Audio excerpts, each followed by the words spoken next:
diretso sa may Ikalul. Pagkalapag ng school.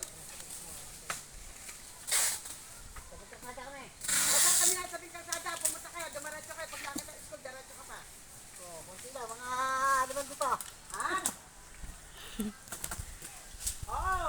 Nandito kami sa kaliwa. Di ba ang school yung kaliwa? Diretso lang ng konti. Dito naman ako. Ah.